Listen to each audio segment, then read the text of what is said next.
Welcome back. Hope you had a good cup of coffee or tea, uh, or whatever you're drinking. Now we go to the next part of today's session, and now we go into the state building and state failure. And this will particularly look into also to the state, but it's very much about the state in relation to a comparative perspective. So, and it will just be a brief introduction. It's because it is suspected that you also are dealing it with political philosophy, and you're also going to deal with it in international relations. So this is particularly related to comparative politics. But to bring it up, the first state, we in Northern America or Europe, we often refer to the city-states of, we refer to the city-state of ancient Greece. But earlier we had in ancient China, which was much earlier than in Greece. We have ancient Egypt, Mesopotamia, and most probably even earlier. And here I think about the Indus Valley civilization, which lasted for, in fact, some 1,000 years, which is a very interesting. But we don't have so much written documents from the time. But based on all the archaeological evidence, it seems that there had been some sort of a state. But that's even before Mesopotamia. Brief introduction to what constitutes a state. Here now you will have a list, and it's not everyone who is looking at all the different areas. Here it's 8. Some have fewer and some are less. And what it is it's not something which everyone agrees on. So it is debatable. But first, it had to have some sort of a territory. It had to be a geographical area saying this is part of, this is the state. Could also say country. Or in the US, when I'm talking about now, it's not, how to say, states of the United States. It is states like United States or Denmark or France or like that. So, and then it needs some members, that's the population. So it has a territory, controls the territory, and in there you have some people. Then, in fact, sovereignty, it has some decision-making powers. It can make, oh, I just had to switch off. Have to decide on its own power. Yeah, that's sometimes when you work from home, then everything is in one place. So it is capable of making its own rules. And then there's an internal order, a system of courts and laws, and a monopoly of violence. In fact, you have a state who can make their own rules, who has a population and territory, and then it can implement the laws. And it has the monopoly of violence. Normally, violence is not allowed, but the state has the monopoly on it. And all these, of course, can be discussed because it's for instance, corporal punishment. I don't know whether in all the states of the United States there's a law against corporal punishment in relation to your kids, but it lasted for many years in Denmark, where in fact it was possible for parents to beat the kids. I think it only ended in 1998. Then there's external security. It's capable to keep its border, protect its population, and be independent in that way. And so they have the military or diplomacy. There are some countries who doesn't have a military, but are protected by other countries. And democracy can be very important, even though you're a small country. You can have a lot of influence if you, in fact, are strong in diplomacy. Economic order, so some sort of self-sufficiency with goods and trade. Some they call it the market. That's the market which is functioning, but it doesn't have to be a market like a market where it's a free market or thing like that. But it can also be a more where in fact the state control it and control the production. Then you have governance. It's about management of all its totality. That's the bureaucracy who is capable of who is implementing the rules or securing that they are being implemented. And then it's symbolic order. And it's not everyone who's putting in because it gives itself or should be going without saving, but it's very much about has a name. It has some sort of a metaphysics. It can be a history. It can have special rituals, which is for that particular state. And here's the state as an abstract. It's not state necessarily as the government. That is more in number 7 and 4, which is very much on 3, which is very much on the government. Yeah. Then I'll turn at once instead of going into state theory and go from Platon and to Montesquieu and Locke, but then go to the founder of the study of bureaucracy and founder of sociology, Chang Jian, as well. And for Max Weber, in general, he sees the state as a compulsory political organization with a centralized government that used, and that's very important, a monopoly of the legitimate use of force within a certain territory. So it's about, it is capable of applying its power of control. So it can be very forcefully, but it can also be that because the government has put up these rules, and people are following. You don't have to control them everywhere. So it's very different. Other places you can be used in police in order to do some things, or not to do something. Then there's general categories of state institution. That can be the bureaucracies, the legal system, the military, or even religious organization. And that's very much different from country to country or state to state regarding the religious. For instance, in Denmark, we have in our constitution written in that we are Protestant. That's our state religion. But there's a freedom of, we have freedom to choose our religion. So the state cannot go in and say, you're not allowed to be a Muslim, you're not allowed to be, so there's a freedom of practicing religion. But yes. And then what constitutes an efficient and effective bureaucracy? And that's very much about also Max Weber when he made this study about that it is unpersonal, following the rules. He was very much related it to what he wrote a whole book called The Protestant Ethics.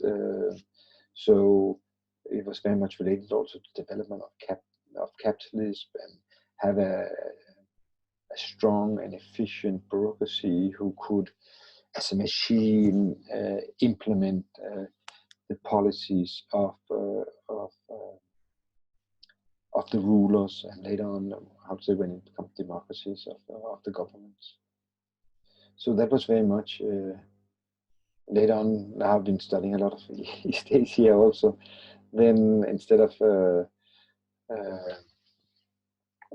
of Protestantism or the Protestant ethic, then they talk about Kufut. So these things is they are different. They can be used explanation for a strong state, but also for a weak state. Brief introduction to who are the states. Yeah, that's a state is a state. Somebody is saying, and a state is those who are members of the UN. In fact, it's very interesting. It's called United Nations, when in fact they should rightly have the name United States, because it is it is an organization of independent states, not of nations. I will get into this about nations later on. And today there are 194 states, 193 members of the US, and then there's a papal state which is not member of the UN. But there are several other more states where it's more controversial, because it's also how to become a member of the UN. There's Taiwan, which in effect represented, which acts like a state, which is in all different kind of way, even a strong democracy. And in fact, unto early 70s, it represented the whole of China, unto Democratic Republic of China got its seat. But it was also because Taiwan, in its constitution, it is still that it's about reunification with mainland China, and the same with mainland China has also written that is two territories, one state, just like also with Hong Kong. Then, in fact, we have Kosovo, or Kosova, as they say themselves. Kosovo is the Serbian name. And they're not a member of the UN because Russia in the Security Council, they are vetoing every time Kosovo to get into. And it's partly, it's about how population of states, whether they're going to have more and more states. So it's also about if you're a state, it's also when there's some sort of an independence movement. It's also about fact you have some freedoms when you are considered to be a state, and if not. But most other countries, they are recognizing Kosovo as a state. US was in fact the first to. If not, then no, I think it was US who was the first to recognize. Then you have West Sahara. Most of you people don't know about West Sahara, but it used to be a Spanish colony, and it's south of Morocco. But when the Spaniards left and there's going to be an independent country, then Morocco intervened and claimed it was theirs. And then there are some, and the people, there's still a resistant fight which has been ongoing for many years. And the occupation of Morocco, it's not being recognized by the UN. Then we have some smaller things, South Ossetia, which is formally is part of what's called Georgia, not Georgia in US, but Georgia in Eastern Europe.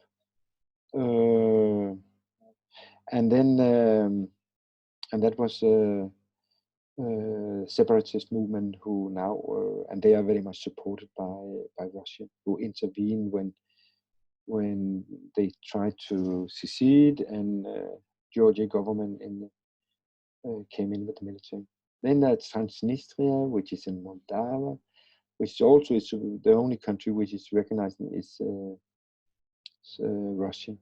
Then you have some microstates, in particular in Pacific, which is so small they are not really counting. And then, in fact, there are some others. Somaliland, which is part of Somalia, but and it's acts as a state, but I don't think any countries are recognizing it. So it is sometimes also about the definition of states. It's also a little fluffy. There is even the Ninth Order of Malta, which is considered a state, even though they don't have a territory, but for historical reason they have a diplomatic relations with so many states and things. Yeah, but that's a peculiarity.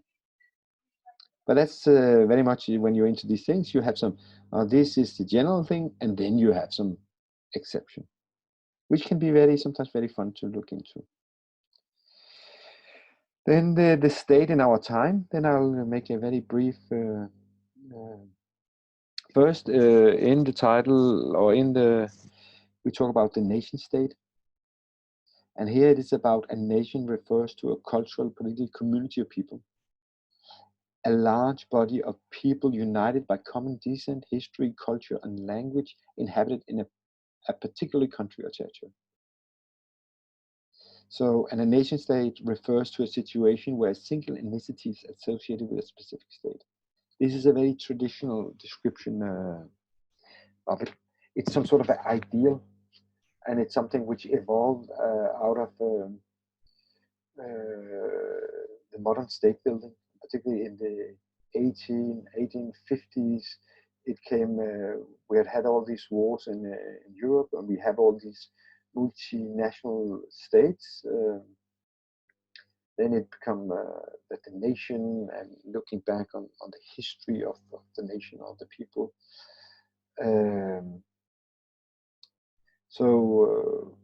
But in many places it was a mixed population. But particularly it took its root in France also, which was also very divided in different groups.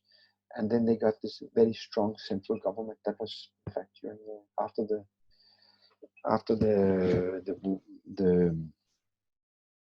the French Revolution, and then particularly Napoleon the First, he sophisticated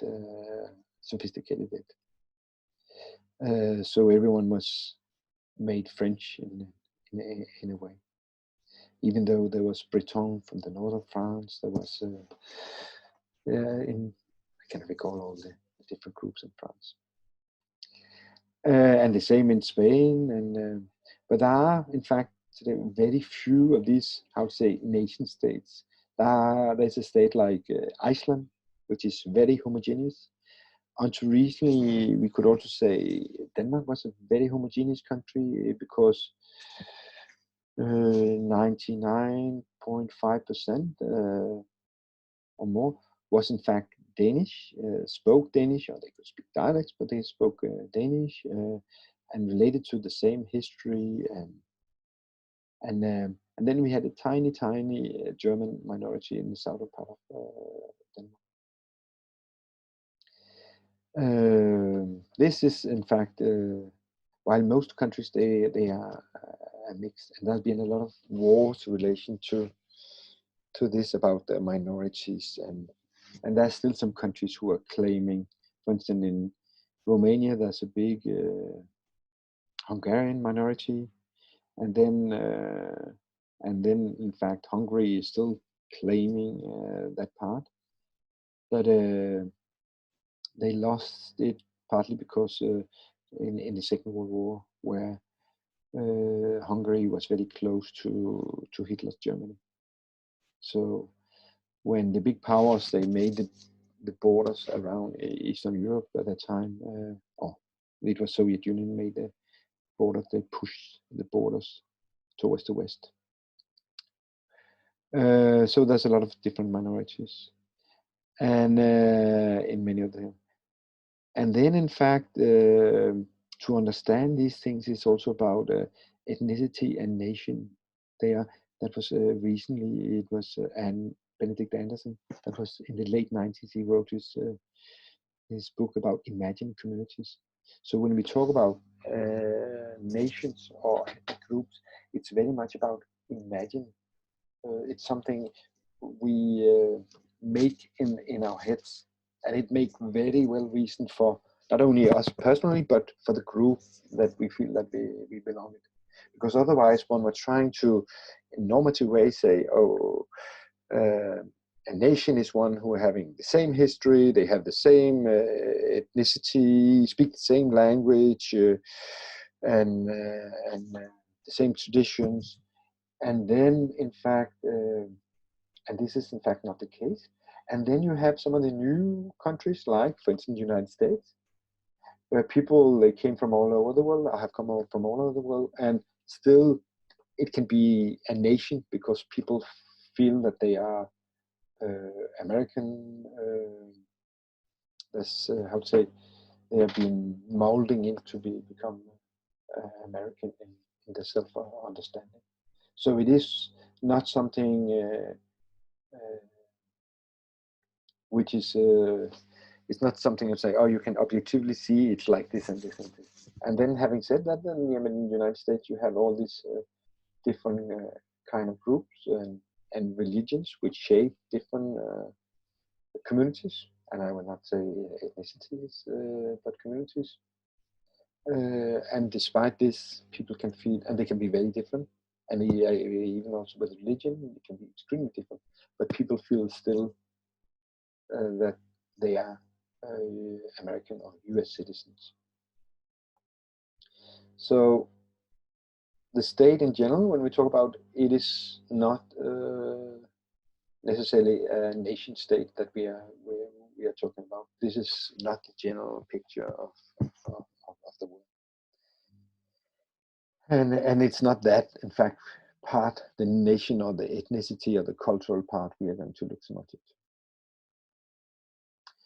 Then now you will get a very fast history of someone, and I will go to the world order after Second World War, where we, in fact, in reality, we got a bipolar world. We had a US and the Soviet Union, and they had their, I would say, yeah, vassal states where they were controlling more or less. So we all the countries organized related to who we belong. In Western Europe, it was made. We organized in the military sense also with NATO, and in Eastern they had their own defense arrangement. So that was very much, and at that time most of the independent state, they were, how to say, related to United States. But it was also a time of decolonization. So a lot of former colonies, they became independent after. India in 47, no, Sri Lanka 47, yeah, and India in Sri Lanka in 46 and 47 in India and Pakistan, and then in the 50s and particularly in the 60s, it went very fast with Africa in particular. The US had the colony of the Philippines for 50 years, and it became independent also in the early 50s, 1950s. So that decolonization.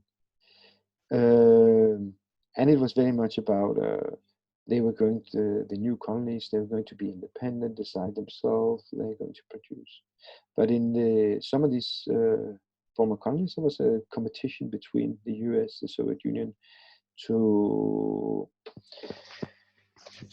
make them support, to organize, to get them into their fold, if you can say that, you can say it like that. And in this decolonization, so some they choose a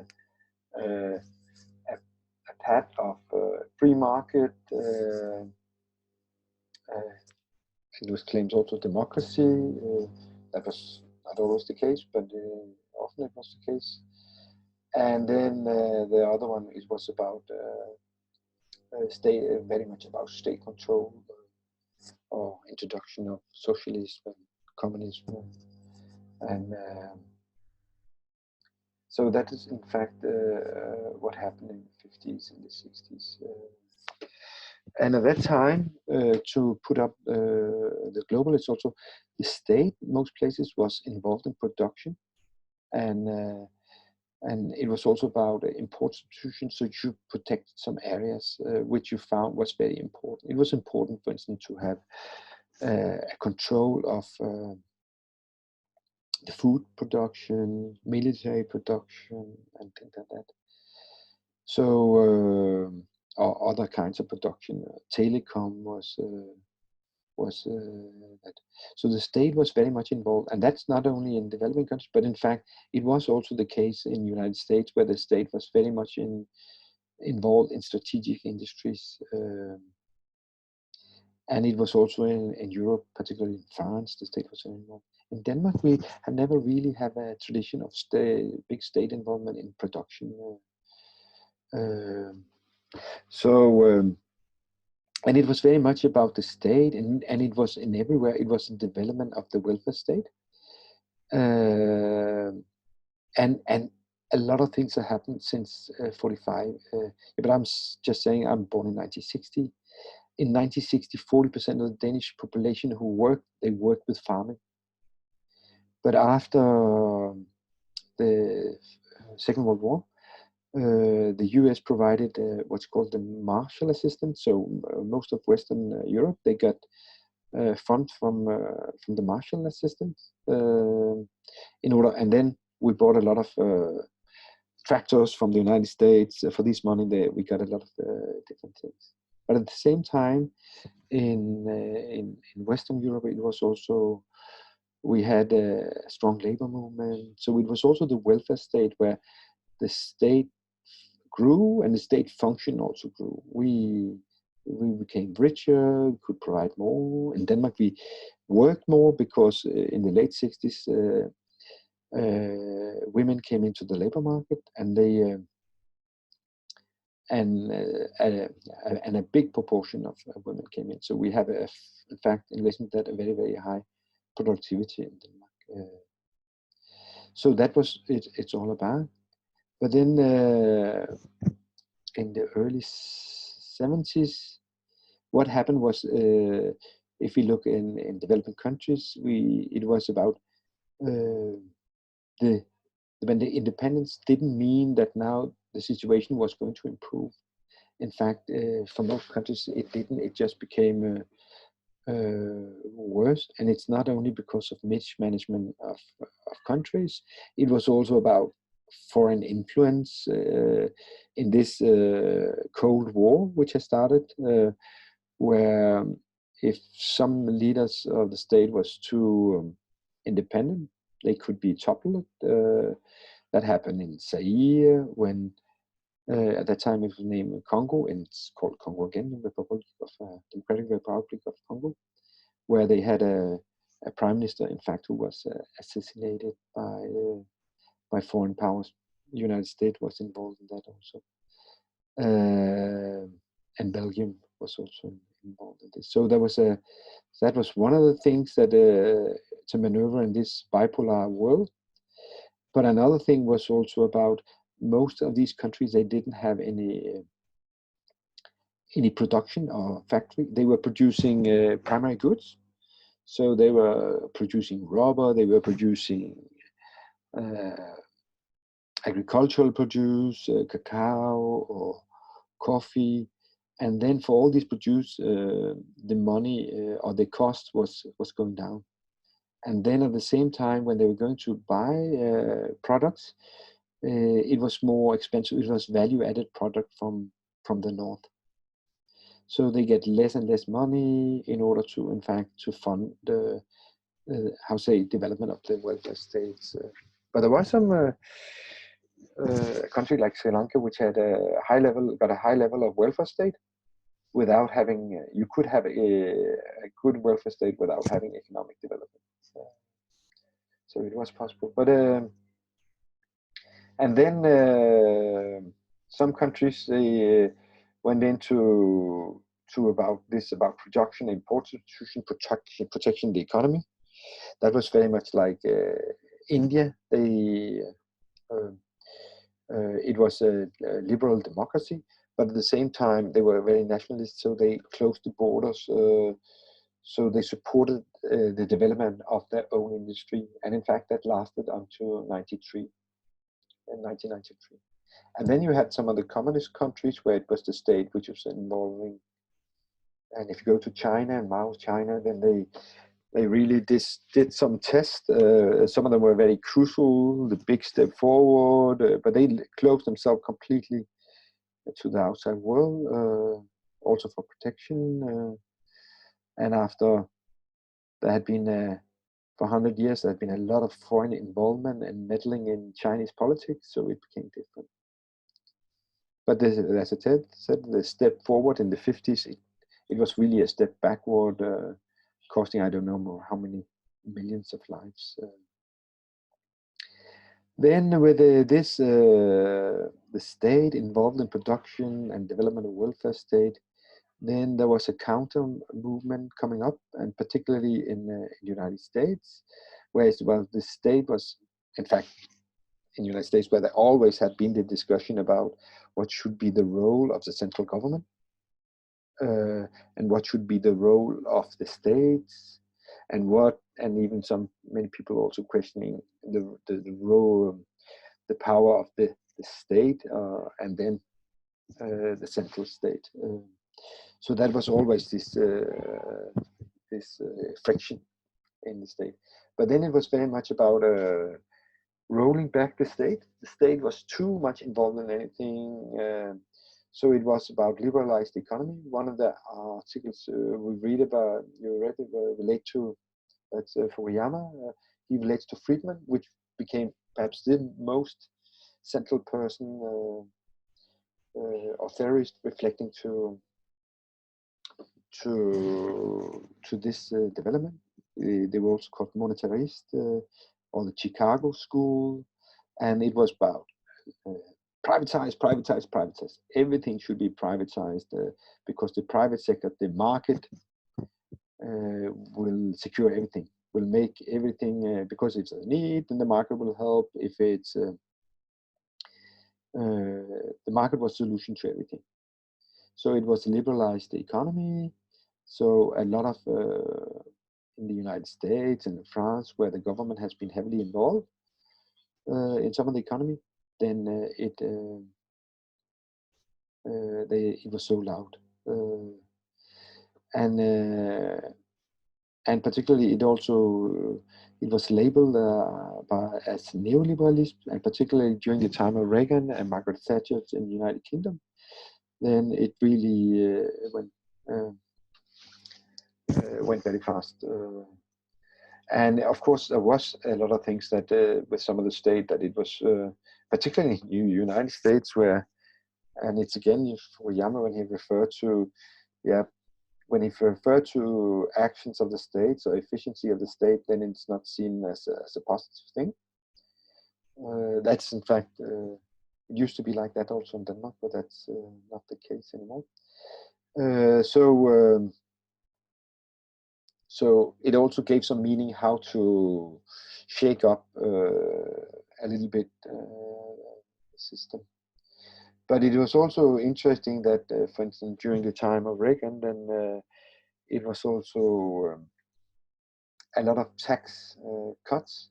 Onto that, then in fact, there's also been a development of the welfare state in United States. But then there was a pressure on, in fact, the welfare state's function after during that time. But it's very interesting that, and then the increase in the military spending, and then it was creating enormous deficit, because there was no money for all the things that the government is going to do. So it's again saying it was the biggest economic power. It's still the biggest economic power. And how was it financed? Yeah, but it was financed by loan from outside. So other countries, they bought up state bonds, United States bonds. So in a way, while all the countries and even the colonies, former colonies, they were going to also looking for funds in order to finance the development. Then they couldn't. They were competing, in fact, with the United States, which was making the getting a bigger debt, and that has continued until now. And with the corona, it really, I would say, the threshold for how far the United States should be in debt will be moved once more. In international politics, it was very much come to a structural adjustment. So they also went to all the developing countries in order to get loan from the World Bank or IMF. They had to make some structural adjustment. So getting things right, and it was always the same: privatize, privatize, privatize. And what it was in some of the other countries, it was in fact undermining the states. So it's about the funds or the public goods they were going to produce. It was hurt also by it, and it was in sometimes it was very ideological also. So the public services was really in some countries it's again the education was just going down, and there were in fact many functions of the state, and some of the places where they were selling out. They were selling things out very cheap, or if those problems in the governance in the first place, that will again be used also. Below was also used. It is also interesting in the article of Fukuyama where he referred to Friedman, where he said, "Oh, perhaps this privatize was perhaps not the most important." But in fact, rule of law was even more important, to have a strong rule of law. Then, in fact, in the 60s, there was some theories on the state also which came up, which was based on perspective from the South. There was Sami Amin from Senegal, and then André Gunder Frank from Latin America. I forgot where in Latin America come from, where it was very much about saying that in this uneven capitalistic world, it was not possible for former colonies to develop. And that was because of what I talked about with the production. The way they have organized production was, so you sell cheap primary goods and you buy expensive produced or manufactured goods. So it was really an uneven trade relationship. So it was important to get out of that trap. And the only thing you could do was, in fact, do like India. It's about import substitution, support special areas of the production. That was Samir Amin and Gunder Frank. Samir Amin particularly about Africa, and Gunder Frank particularly about Latin America. And then, but then, in fact, that former colonized or poor countries, they couldn't develop. In fact, the history there at that time in the 80s showed that they were wrong. And then everyone looked at, not everyone, it's just, I was started studying at that time, and that was the big issue in relation to development study, that was developmental state. And then we look at how come Japan succeeded, how come Singapore, Hong Kong, Taiwan, and South Korea, how come they could make it? So it is possible to in fact, to develop or to develop the countries. And then, of course, Singapore and Hong Kong are different. It's island states, no, city states, and very much into trade. But then Taiwan and what goes for all of these states, and then later on, particularly also for China, is that they all, in fact, had a very strong state. The state played a very important role about supporting different sectors, promoting export-oriented development growth, or the growth. So it about using, in the first place, it was about using the cheap labor, producing different goods.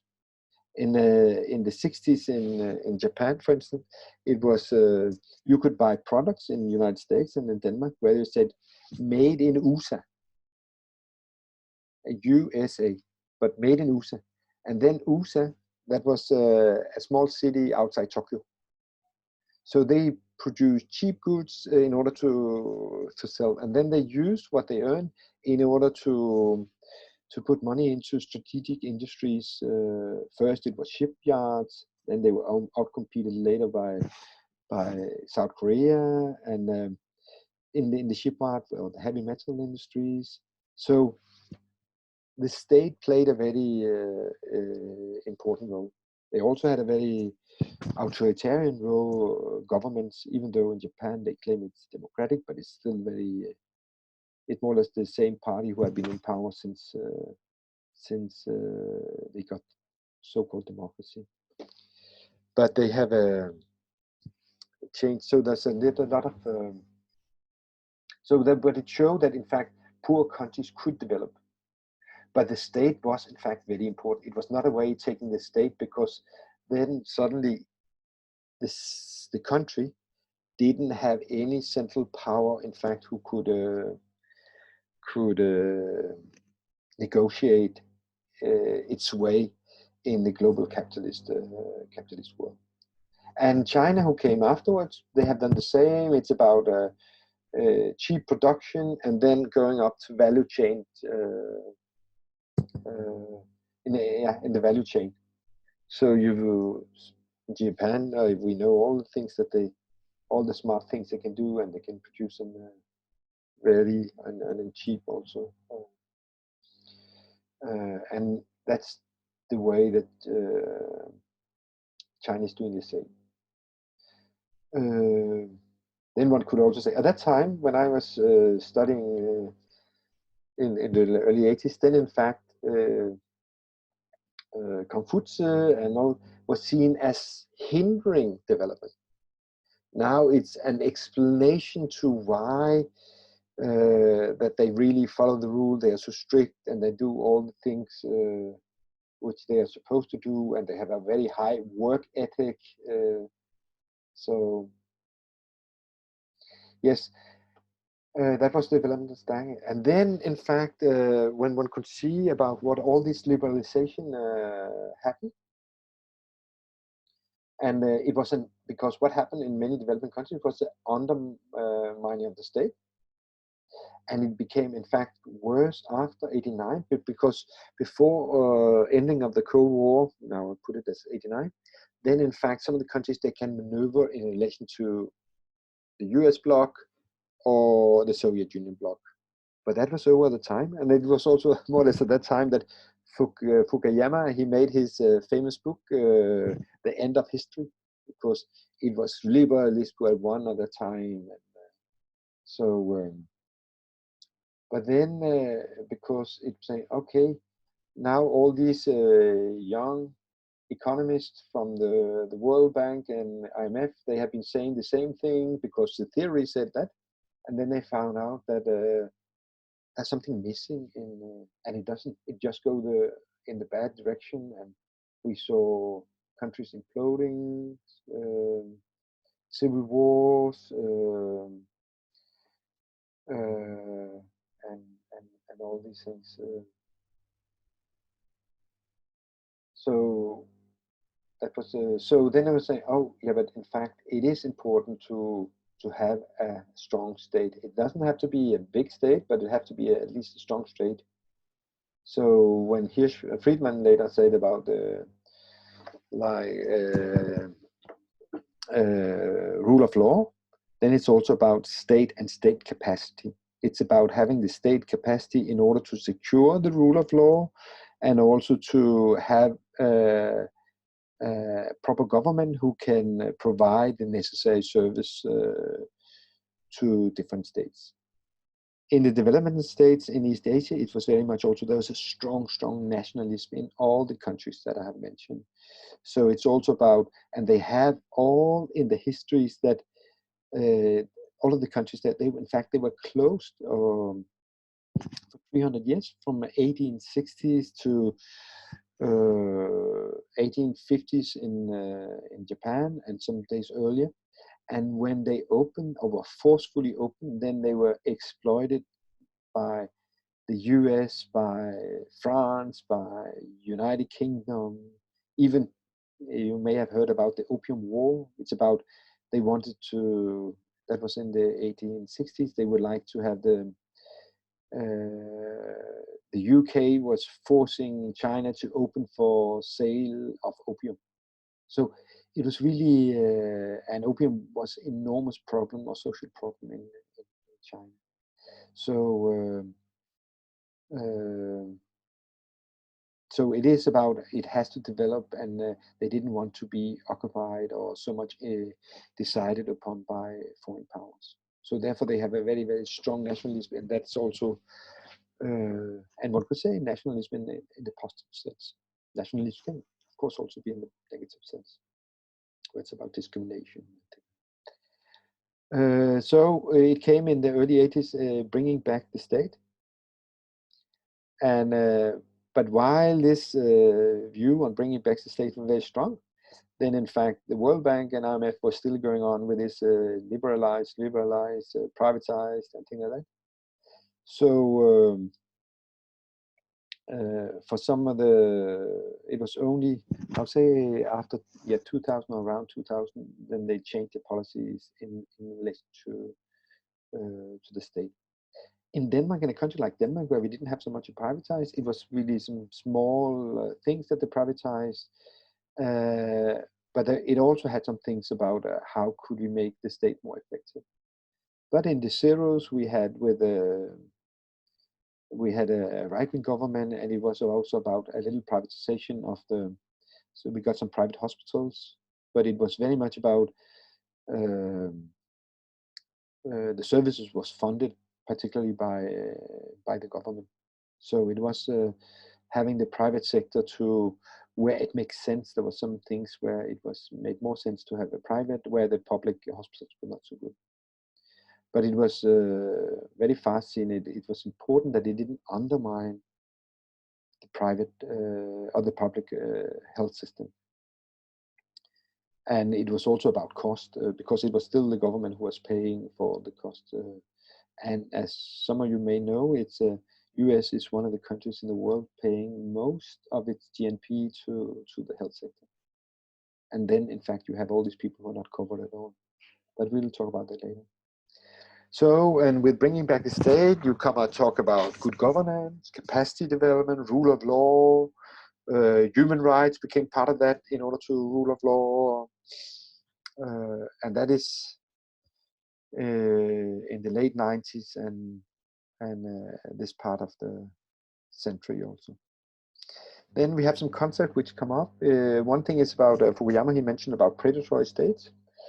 And I think the first time it came up was with Peter Evans in the middle of the 80s. He made about the developmental state, predatory states, because it's about saying, yeah, but it's not all states which are, in fact, in order to develop the country.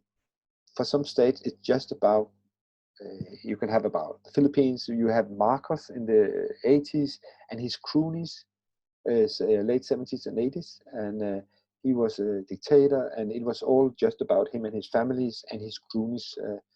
And it was not good for the economy, but it was about milking the country.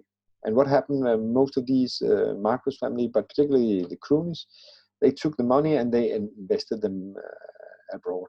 At the same time, they had the most lousy system. They had a PLDT, that was the Philippines long line telephone. Long line telephone. And it was, and the Philippines called Pacific lousiest distance telephone now, and it was difficult to get telephone and things like that. So that's one. And I mentioned earlier about Honduras, which is an extreme case of predatory states, and it's unimaginable what they are doing, those who are in power, and they don't care about the others. And they have a sentiment, it's not about we are all in it. No, it's about, and sometimes you have to do some social cleaning. Some poor people that will have to die because there's too many of them. So That is, you had Zaire, where Mobutu, yeah, even the ruler now, but for many years it was Mobutu Seseke who was the who came in after the democratic government was toppled in Democratic Republic of Congo. And in fact, you have several of these states, but Zimbabwe is another with Mobutu, and in fact with the new president, I don't recall his name, but it's ZANU-PF who's in power. So you find many of them in Africa, or several in Africa, and you find a few, because it is extreme states.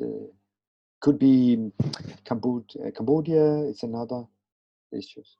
Then you have failed states, and that's another of these states which is not functioning and not offering services, and not about the development of the state. It's just keeping the control and then milking. Yeah, but for instance, for some of those milking the state, they have had enormous of sums put away in Switzerland or Swiss banks and things like that. And then you have the failed state, and that is failed states which have stopped to function. And we have Somalia. We had Sierra Leone and Liberia, which in the late 90s was in a terrible state, of terrible civil wars in these countries, but which slowly and surely are getting back. But you have failed state Somalia, you could also say Democratic Republic of Congo to some extent today. You could Syria, Yemen, where there is in fact ongoing wars.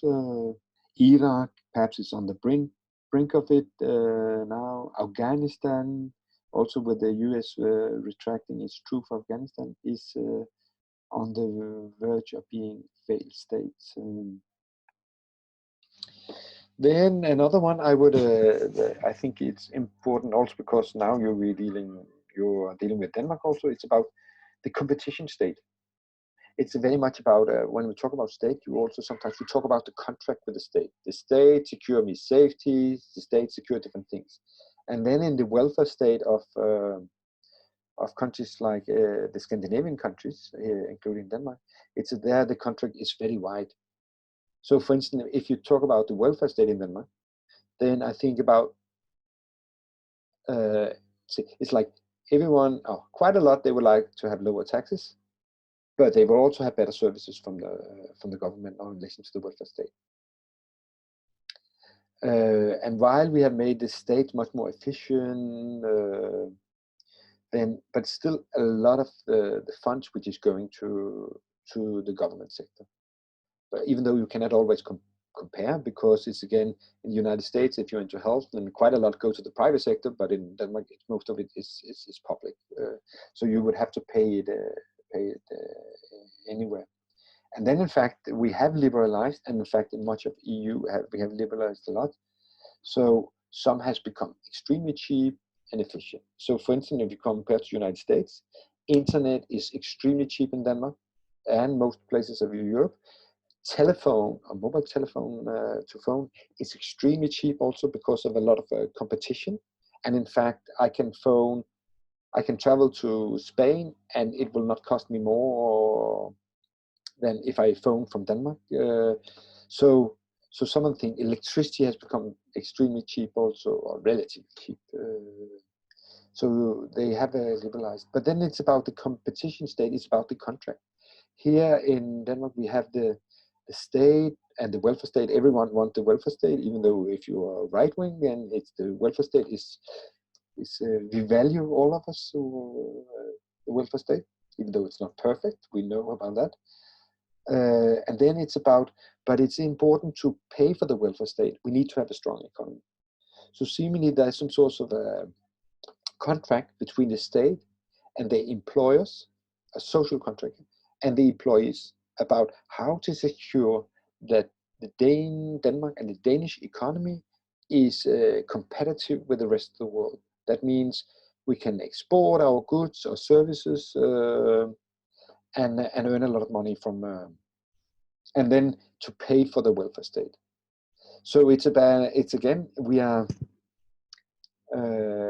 it's again, one could say about in Denmark, for many years, it's not about, we're not producers, or we are producers, we're not citizens, where we have a full life and we don't have to work all the time, but and now it's about how can we produce the best way. So we need to have good education,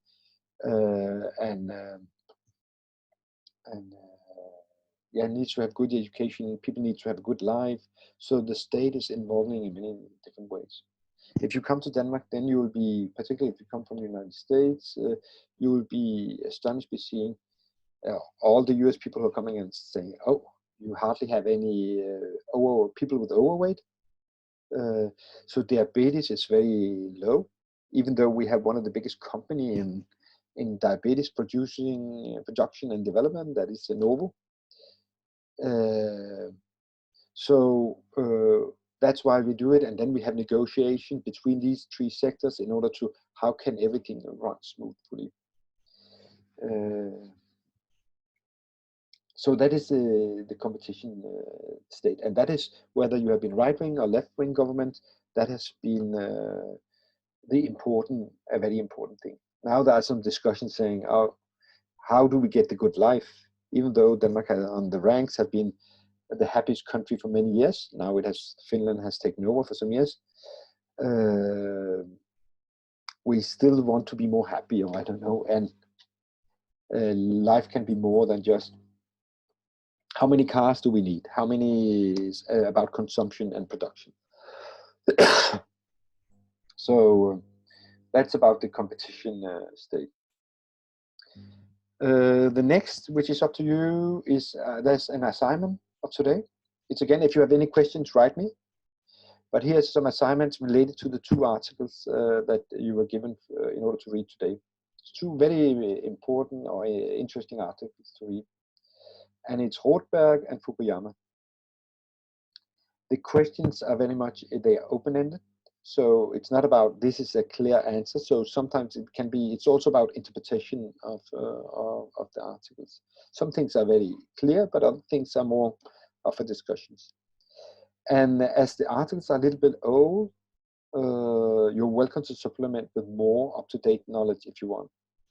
For instance, I see that I know about several of the countries that Rothberg he's presenting, and things have changed so much since then, also for these countries. He is referring to Sierra Leone and Liberia, and I have been fortunate to visit these countries a couple of times in the zeros. 2005 was the first, no, 6 or 7, or again 8 or 9. I went to these countries, and it's incredible how it's developing. It's not going very fast, but it is going in the right direction. And it's again saying, if a country go into a conflict, often it deals with ethnicity, because it's about struggle over resources.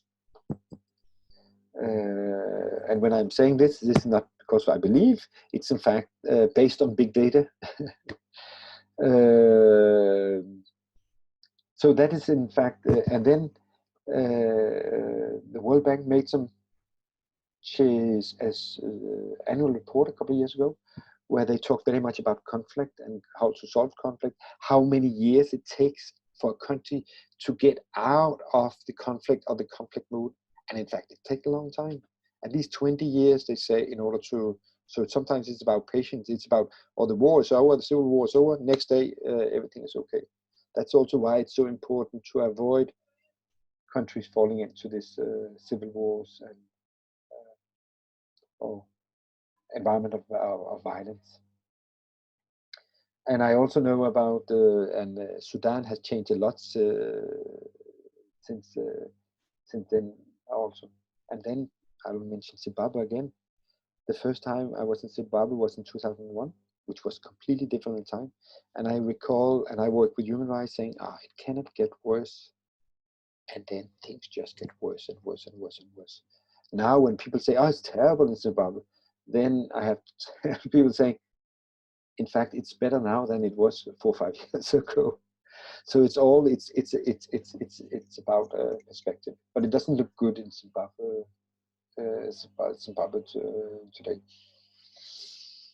And I've also, it's again, how terrible can a country deteriorate? And it's in fact unimaginable.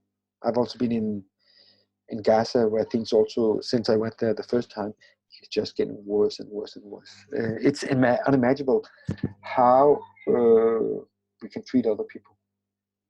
Yeah. So that is that. And if you have any questions, you are welcome to comment in.